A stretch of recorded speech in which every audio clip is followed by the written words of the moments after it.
Hi everybody, my name is Eli. I'm here with Genzio. We're here in Buenos Aires, Argentina, and we're here at DevConnect. I'm here with Beata from Trilitech. She is the head of Builders and Bakers Squad, part of the TechRel team. So Beata, why don't you introduce yourself? Tell us a little bit more about what you do, and we can go from there. Yeah. All right, cool. It's a great pleasure to be here, Eli. First of all, Thank you. I love the city and I love the opportunity to have a little chat with you as well. Yeah. So more on me. So I joined Trilitech more than 2 years ago as a Okay. DevRel, and So over this time, I think the developer relations evolved into, let's say, a bigger team, which is not only focusing on just developers, because we have a lot of technical users in general. So we have bakers, we have operators, we have some commercial, let's say, infrastructure partners that we also deal with. It's all about relations. So a bigger team was created, and it's called TechRel, Technical User Relations Team. Okay. And I'm leading a squad that is dealing with builders and bakers. But I think it's also interesting to look at the bigger picture, because other squads are the documentation squad. So they deal with all the learning materials, everything that is related to, for example, Octave documentation. Every time we have an upgrade or we need to write a tutorial, they deal with it. Okay. With cooperation with my squad, but it's a different story.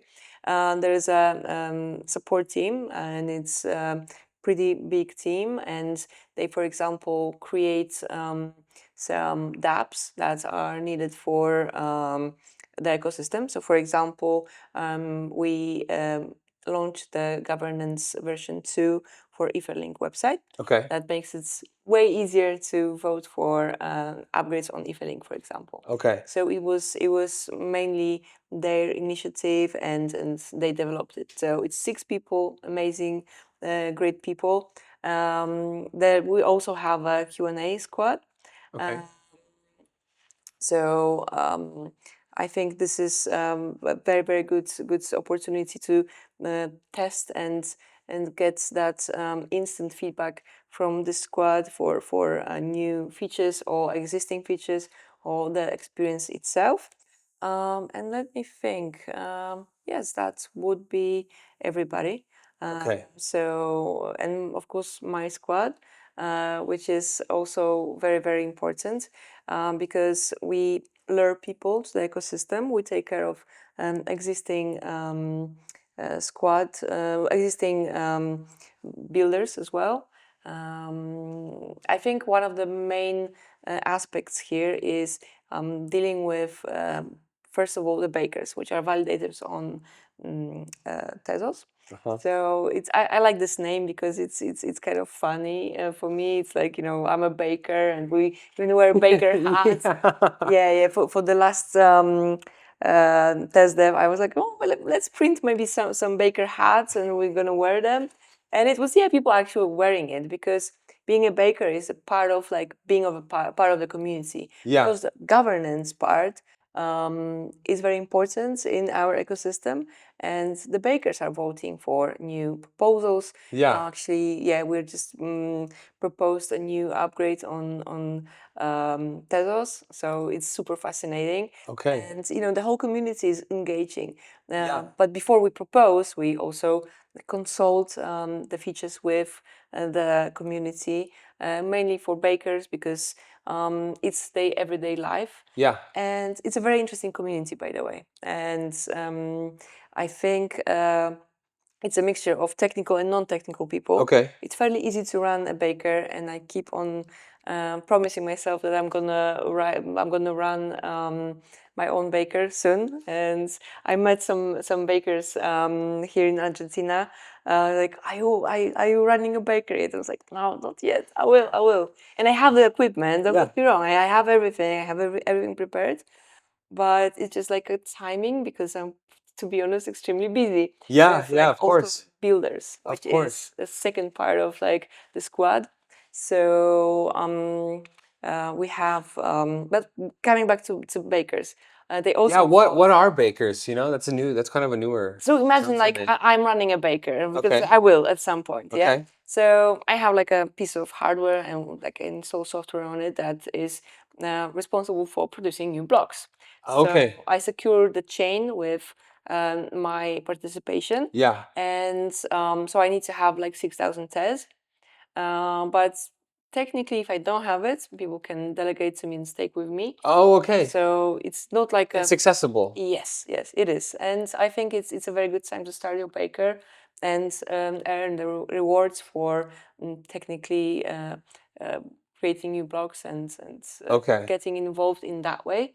And apparently, people that are bakers, they also wear different hats in the community. So there are artists who run their own bakers as well, and you can delegate to them to support them, for example.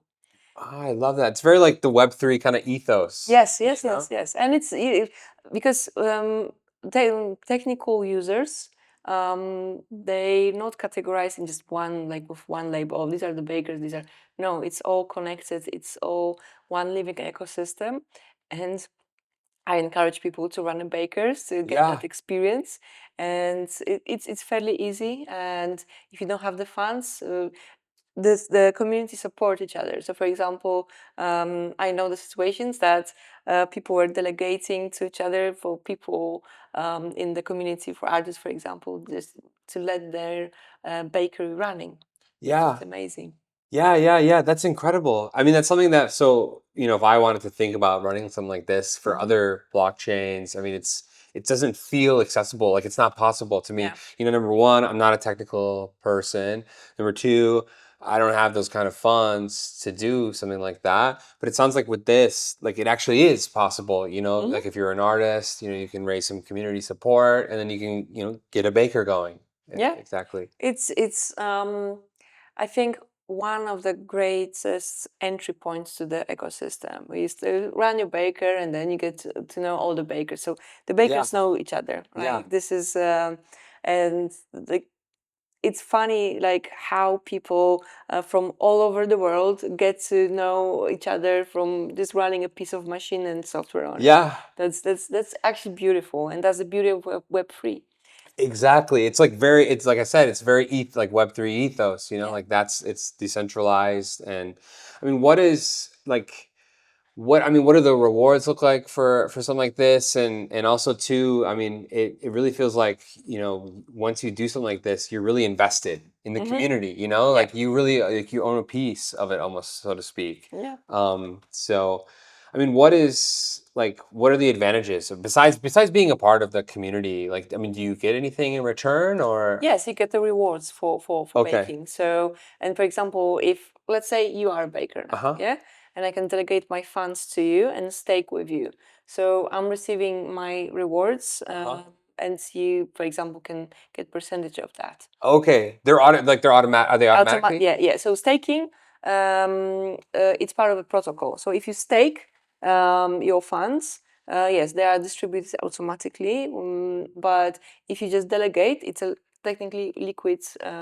Your funds are still liquid. So yeah, and the bakers they need to distribute manually the rewards. But there are like ways of doing it, and you can use software to help with that. So this is almost like a little ecosystem within the ecosystem Yeah. that when you set up a baker, you kind of like build your own small little, like, your little village of like people who are helping contribute to this too, and like making it all possible.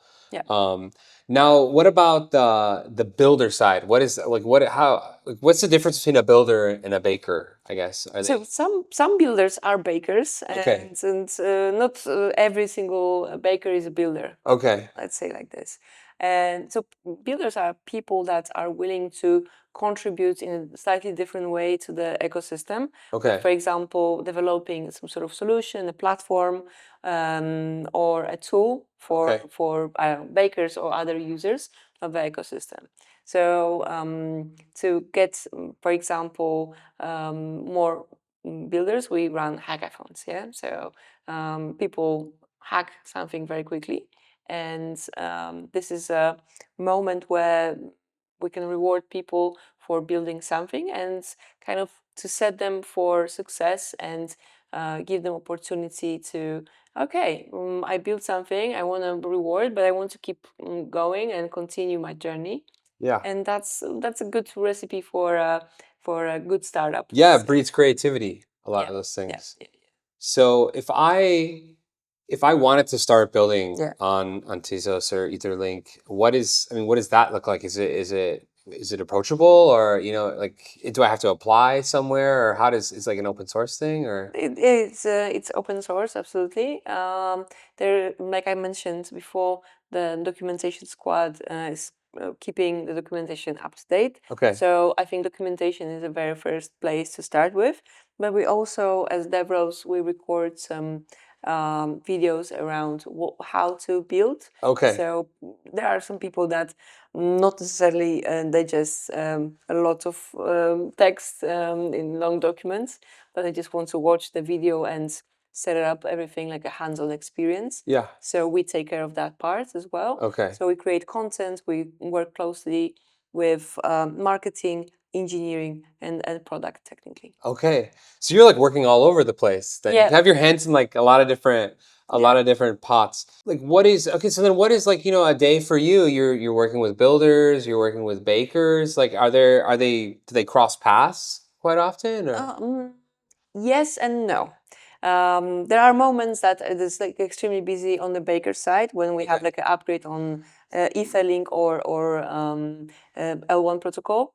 And there's a lot of, let's say, discussions around the features, how we want to approach it. There are like campaigns that we run. Okay.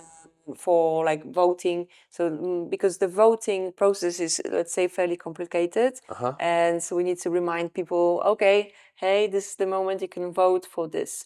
And it's all about the relations. So we just reach out to people sometimes like, hey, did you vote? So it's just like something that you can do for us or something like that. Because it happens quite often. So pretty much every few months we have a L1 protocol upgrade, and in between we have a Etherlink upgrade, which is I think it keeps people busy with the voting. So, but sometimes in between we have a little bit more space, and then we can focus on the building side of things. Because let's say healthy community, healthy decentralized network means a good platform for builders, and so there is a big connection between those two groups. So my work is more strategy shaping. Focused, and so for example, I keep an eye, I manage people, so I distribute the work. I also I'm also executing, so it's not that I'm just like delegating stuff. I'm here today.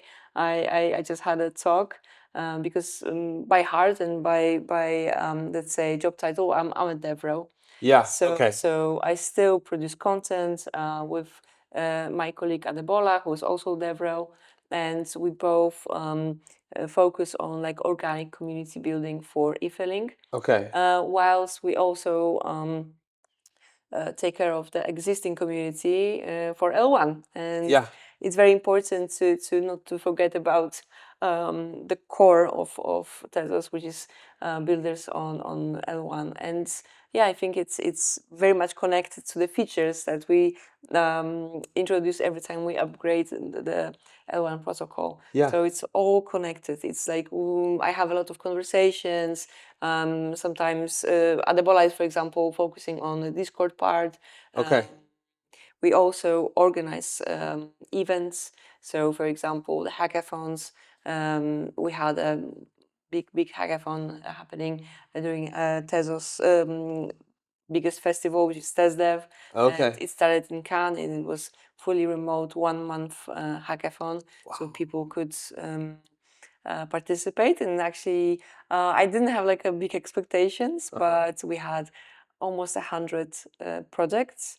Wow. 500 people joined, and I was That's incredible. Yeah, I was like looking at the dashboard, and we started like, oh, it's 100 people now, and like, wow, this is good. This is Then it just kept going. Yeah, it was like, booming. And I was like, wow, this is really fascinating that people have that energy. It was a month because we knew it's summertime. It was called Summer of Code. Oh, okay. And yeah, I think it was, you could still have fun during your summer and code something. Yeah. And I think it was a good moment.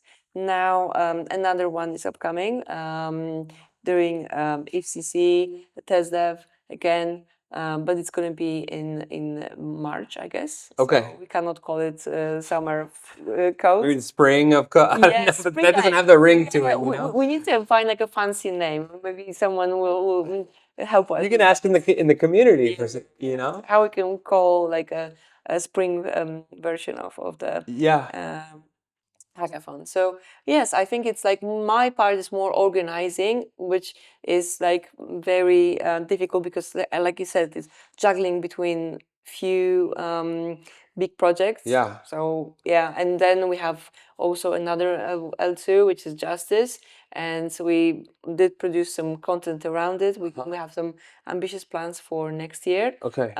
So yeah, I think it's a very interesting aspect of developing another L2 that is more developer friendly. Yeah. But more like Web 2 friendly, let's say. Okay. And yeah, it's a lot. Like, trust me, my day is sometimes it's chaotic. It's filled with meetings. I love meetings. I love talking to people. Yeah. Which is great. But you kind of have to be if you're going to do the job that you do. Yeah. But I used to be a full-time software engineer, so I do enjoy coding as well. Okay. And whenever I have moments that I can do it, I still code like after work, for example, for my own like separate projects. That's cool. That's really cool. Yeah. Now, what is something like, how do you balance keeping kind of like, I've noticed this, I've done community management in the past, like it's hard to kind of find this balance between like keeping the OG kind of community, like keep having them have things to do, keeping them happy, but at the same time, like trying to bring in new people into the community. I mean, how do you like, what are some strategies that you use to, keep the people that have been here a long time happy, but also like try to bring new people in?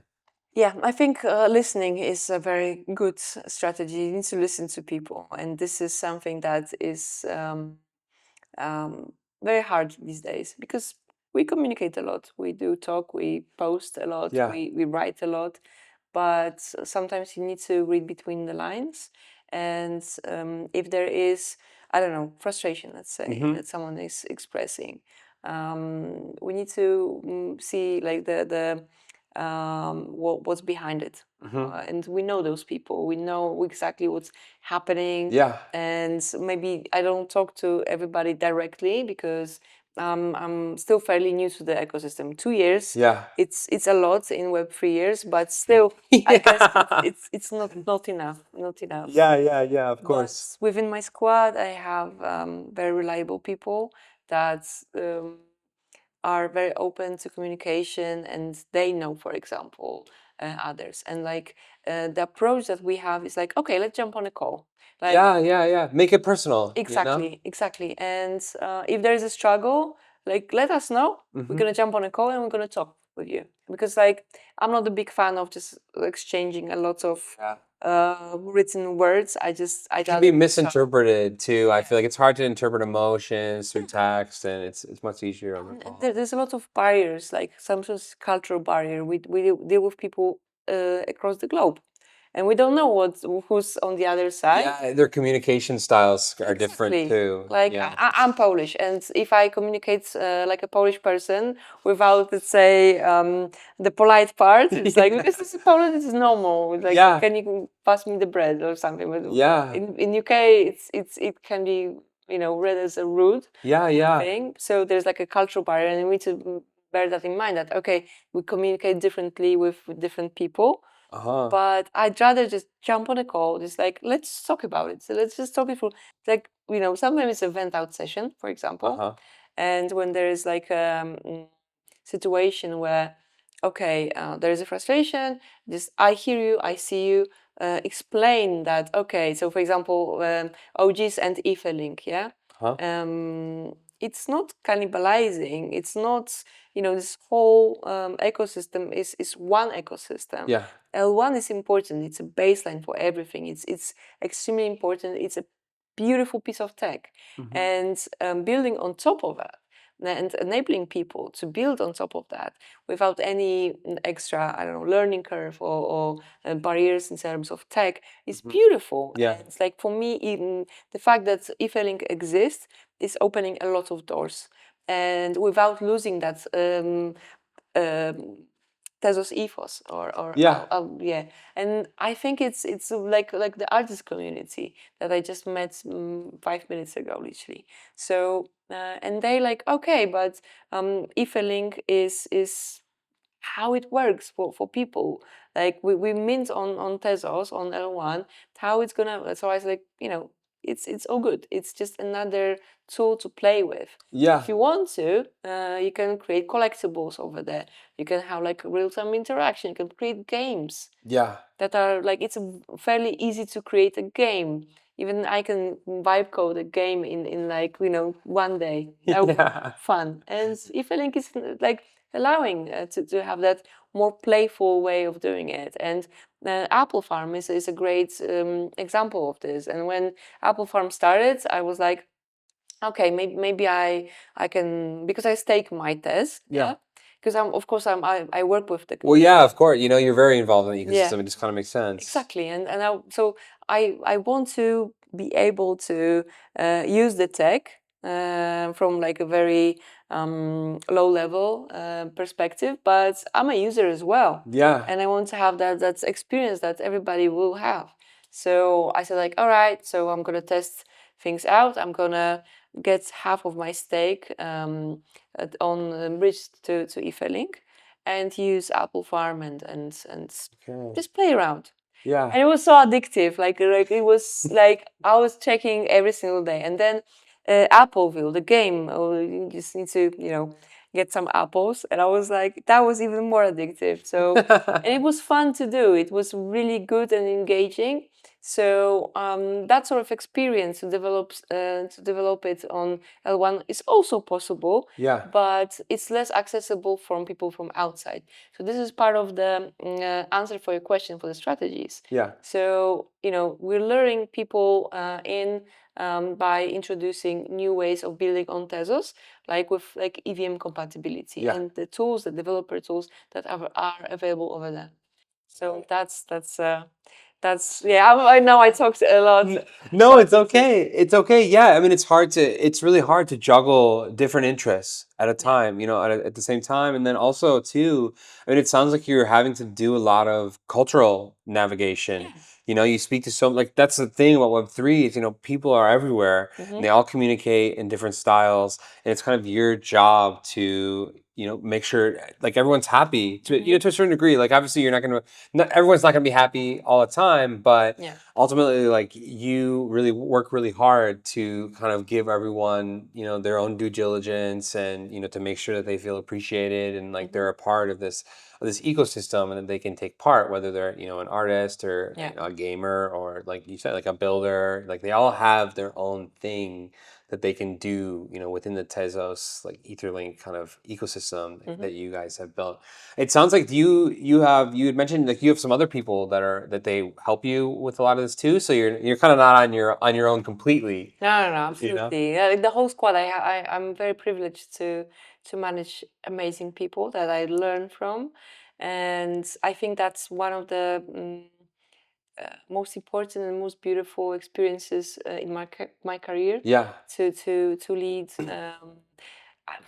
It's a big word to lead. I just listen to them and I'm trying to get the most from them. Yeah. So we can keep the community happy and bring more people. And sometimes I need to admit that I, like, on a daily basis, it's difficult to remember about, okay, that there's like human beings on the other side. No, it's true. And we go on crypto Twitter and like everyone's got, they're like cartoons and like it doesn't feel as real, quote unquote. So I imagine that's like you kind of have to like do a little bit of games in your head, like so I think that's really cool. I think that's really cool, and I think that the work that you're doing is important. Like, and it's so like that is so true. We lose the humanity Yeah. in a lot of Web3, right? Especially because a lot of these people are like they're working towards these like really important goals, and a lot of people are trying to make money, and like it's a really tough thing Yeah. like to realize. And so I like that like you had said earlier, like you really you make it a kind of a personal thing with the people that you work with, especially in the community. Yeah. And that's what people want when they're in a Web3 community. Like that's one of my favorite things about being in Web3 is like, you want to you can go find the team, send them like join the Discord, or, send them a message on X, and you can talk to a real person behind this project, and you can feel like the work that you do, it matters. Yeah. Absolutely. And like meeting people in real life is even more satisfactory. Like for me, there's like a lot of satisfaction. Like, Yeah. oh, it's you. Yeah, Like, yeah. one of the bakers came to me. We messaged on Telegram, and I didn't remember how he looks because there's like always an avatar, and I was like, okay, how I felt like a teenager, Yeah. like how I'm gonna like say hi to him, like. And yeah, it was like he said like, oh, I want to make a surprise. And he was wearing Tezos t-shirt, and he was like, yeah, this is like, oh, and I felt supported like all the way, by people that's mint on Tezos, the artists, and the community is very strong, and we're gonna have some more events as well, and it's just beautiful that the human connection that is like evolved from just internet connection. Just the avatar, like content that they publish, just and then suddenly you see a real human being with like a smile and energy and everything around it. It's just beautiful. Yeah, I completely agree. What is okay, so speaking like kind of about the community, like here in Latin America, like is there a big baker builder community here with Tezos and Etherlink? What is that like? So I did experience the artist community, Okay. which is huge, and I didn't have like big expectations around the number of people, but when I met them all and spoke to them, I was so impressed. That okay, this is a big community, and from like all over the place, from Chile, from Uruguay, from like everywhere, not only from Argentina. And they gathered, and we could just talk about what are the challenges, and because artists are the builders too. Exactly. Yeah. And it's not only just like, oh, I'm gonna just make a picture and mint it, and no, it's way deeper. You can have like generative art, you have like the drops, all the collaborations, and people create their own dApps, people create their own ways of interacting with their smart contracts, and it's mind-blowing. And we also, in between, we do also presentations for US for it's called FA2 Fellowship, and it's in cooperation with our art vertical. And and then I've learned how people actually want to use blockchain as a medium to keep their art forever. And this like artists are using, let's say, ordinary things in unexpected way. And actually, they use Tezos blockchain in very for me it was like mind blowing. That okay, you want to store everything on chain, okay, it's gonna cost you, but if you still want to do it, just do it. And it's fine. And people, for example, they want to skip the IPFS part. They just want to mint directly and store the data on chain. Which is fair enough. Yeah. I mean, they want it to be permanent, right? Which it should be, and then it's like a way to prove provenance for provenance purposes too. So when I got into I got into Web3, I originally got into like the NFT space because I saw like there's a lot of use cases behind, especially like I'm like I told you before, I'm a musician, and so it's like a lot of musicians, like they're not getting royalties for their work. Like, it's really like their music's all getting sampled and taken from. And so like if you can really kind of prove like this is me, Yeah. You know, and it's not only just for the idea of like for people not stealing your work, but it's also it's like a personal thing, Yeah. you know, like this is mine and it's on chain and it's there forever. Yeah. You know, it's really important, I think. Now, what are like do you guys have, so maybe not just here in Latin America, but are there like local kind of chapters where people can go and meet up with each other, like for instance in London or you know other places in Europe too, or Yes, what does that yes. look like?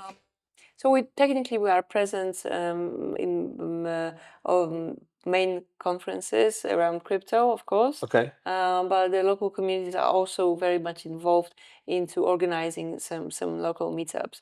Berlin, for example, Okay. also Singapore. We have a local hub there, Okay. and we had Tezos India. I think it's like there's a lot of communities that just love our ecosystem and Yeah. want to contribute to it. And some of them are organically organized. Some of them we, let's say, help. Yeah. Like Of course. Art on Tezos, for example. These are the meetups, like curated meetups. And like recently, there was one organized in Berlin. Okay. That was a big event, and a lot of amazing artists appeared there. And the whole experience was, I was not there, and I'm really sad I was not there. I was like, I saw the photos, and I was like, oh my You got god, some FOMO, you know. yeah, huge FOMO. Yeah. But this time I'm gonna participate in the one that is organized here locally. Okay. So yeah, we're gonna have like a proper artist meetup here. I love that. Yeah, and it's with the builders. I think builders more they socialize a little bit less Yeah. from the nature Like of the stereotypical kind of. yes. I think it's like yeah that type of engineers, but they meet mainly online and Okay. they'd rather talk online asynchronously, which is fair enough. Everybody Yeah. got different style of communicating and making connections. So Yeah, we provide a space for them to do that no exactly, matter what, you know, exactly. whatever people prefer. Yeah. So, I prefer real life speaking to people, and I'm so happy to be here and just actually meet real people. It's yeah, really yeah, we're glad to have you. And I mean, I know what you mean. So when I was a kid, I grew up playing a ton of World of Warcraft, and there were people that I knew literally for years. And you know, I would go home from school and I would talk to them. And this is before we had Discord. You know, we'd use yeah, Ventrilo or yeah, TeamSpeak. And one of my friends, I went to his wedding in Canada, and I met him for the first time. yeah, You know, right before this. And so yeah, I totally understand. Like it's like this idea of we you know we spend so much time in front of the computer yeah, and we talk to all these people online and we're so passionate. You know, there's like this one kind of central thing that brings us yeah, together. You know, it's like Tezos and you know an Etherlink and then we finally get the chance to you know see each other in yeah, person and it's like this really magical yeah. moment in my opinion. It is indeed, and like so I had like a online therapy Uh-huh. for 7 years. Yeah. And after when I finished, I went. It was when I was in Cannes doing test dev. Oh, okay. And I said like I'm going to drive and see my therapist, and that was just mind blowing. So, and then whenever I see people that I speak on Telegram or Discord, and then I see them here, for example, it's Yeah. like wow, you are a real person, and it's like Yeah. not the voice inside my head. Yeah. It's like. And then, like, tell me about your culture. I want to learn about what's driving you. And, for example, learning about economic situation of Latin America Yeah. is also a huge new experience for me. I need to admit, like I'm from Poland. We had our economical struggles as a country as well, and you know, I think there's like still a lot of things to do. But experiencing another country, another region from that perspective and understanding the needs Yeah. and how, for example, DeFi can help Absolutely. changing the whole communities. Oh It's yeah. really mind blowing. Even running a baker can make a difference for some people. Oh yeah, I can imagine. I mean, and that's one thing that I didn't really know that when I first came here to Argentina, and then I came and I spent some time here, and you learn about obviously like the inflation problems that they had in this Yeah, country, and how crypto is actually like a solution to a lot of those problems. Like so many people here use cryptocurrencies that aren't, they're not those like native people, right? They're not developers, they're not artists, they're not like the typical Web3 person that you would find on crypto Twitter, but they use it because it makes sense to them and it solves, like it has real world use cases, like I come from the United States and I mean a lot of places in Europe too, where it's like crypto is kind of like this like concept, that like, hey, we can solve these problems with this and things like that. But here in Argentina, like it's like it's happening in real time. All those things that we talk about in Europe and in the United States, like they're doing it here, and I'm sure it's probably really interesting for you to see. You've came from Poland, where like in the past they've had economic problems, and you're kind of like on the outside, like looking in now, and you also like are involved in the industry that really is helping solve a lot of these problems. It's easy to forget that I work for that sort of industry and I don't work for bank, for example. It's sometimes it's I say to myself, okay, it's hype driven. It's just hype driven, and then like no, it's not hype driven. It's human driven industry, and for like seeing how crypto, because they say Web3, oh, they don't have a killer app. We do, and this is DeFi, and it will take a long, long time until people will see the actual changes done by our industry. Because yes, of course, we need to take care of the finances, in fiat and I live in UK, and it's fairly easy to navigate through your I don't know, like expenses, etc., etc. You can pay with card everywhere. So, like when I was arriving here, I was making assumptions that I'm going to get an Uber and it's going to be fine. And then I got into taxi. That driver kind of like asked me a few times if I have cash, and it's like, dude, I don't have cash. I could give you pounds. Like, why would I have cash? I'm used to just paying with card everywhere. Yeah. And I was like, he's like, are you sure? I was like, yes. Let me just pay with the card. And I was like, that was unexpected for me. It's like I'm not used to it. I didn't think about it. And like, and then I need to admit I needed to Google it. Like, why? What happened here? And probably that's the homework I should have done like before coming here. And then I've learned about the hyperinflation, what actually happened, and like I spoke about situation in Venezuela, for example, where like the prices of real estate is like falling down significantly, and it's easier to buy a house than a car. And for me, it's mind blowing, and I didn't know that. And like people don't realize how economically like it's difficult for people here to survive. And I think that's the theme of my travel here, because I noticed that there are a lot of people here like in that survival mode, and they try to just live in the day, like in the moment, which makes them a bit more vulnerable, but still like deeply human. And to understand it, you can, once you see it, once you understand it, like shaping my journey as a DevRel and encourage those people to get that extra income. By running a baker or running, I don't know, a platform to I don't know, mint art or sell art. I don't know. There are possibilities. There are. We give like the protocol. We give the possibility, and what people will do with it. If let's say you're not interested in like having extra income, you won't do it. It's like you're comfortable. It's your comfortable zone, comfort zone. But when you are pushed by your life or like situation in your country to do that extra step, like when I was in Poland, I did struggle. I was a teacher like you, and I was providing for my family, but it was not enough. I needed to have like a extra job over the weekend. I did some graphic design stuff paid because I needed that. You had to. Exactly, and like when you live in a developed country where you don't have to do it, you won't do it. Exactly. Exactly. Yeah. Well, and it probably feels a little empowering that you help provide the tools for people to actually do those things. Yeah.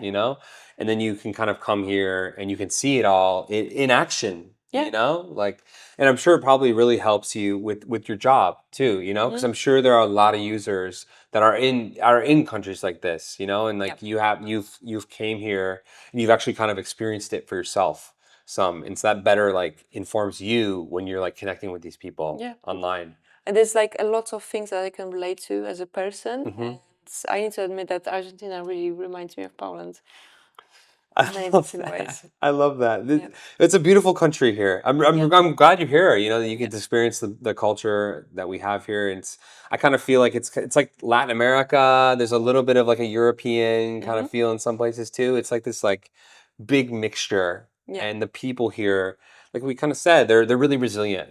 Like I know so many Argentines that they have multiple jobs. They're working one job during the week. Like I have a friend who she works during the week, and then on the weekends she goes to like pastry school so she can like open up, like sell pastries on the side. And like she's always like people will figure it out. And people will adapt. That's Exactly. that's I think the beauty of us, and kind of I don't know, a curse, because we'll adapt to any sort of environment. And sometimes you need to be kind of more resistant. You need to be a little bit more like, no, I don't agree with that. I don't want to work extra hours, because like my parents, they could afford to buy a land, build a house, and provide for the family, and it was fine. Yeah. But now, like buying a house or building a house, the cost of it is significant, and you won't be able to do it with like one salary. Yeah. Oh, especially in the United States, it's like cost of real estate is just out of my reach. You know what I mean? So the same in UK. yeah. And when you learn that in such a beautiful country like this, like the real estate is like prices is going down. It's like, it doesn't like compute, it does not. So if I'm somebody, with all this being said, like if I'm somebody who wants to get involved, in the builders and bakers community, like where do I go? How do I start? How do I do that? Yeah. So first of all, you can reach out to me anytime. Okay. I'm on Twitter. I'm available on Telegram, and then we can talk. Yeah. What's your X handle? So it's Beatka Lipska, but also you can start with the documentation, as I said. Google some tutorials. There are provided tutorials how to become a baker, how to start with like building. So there's a developer portal, and soon I think it's like I can give us a little sneak peek about baker portal that we're developing currently. One of my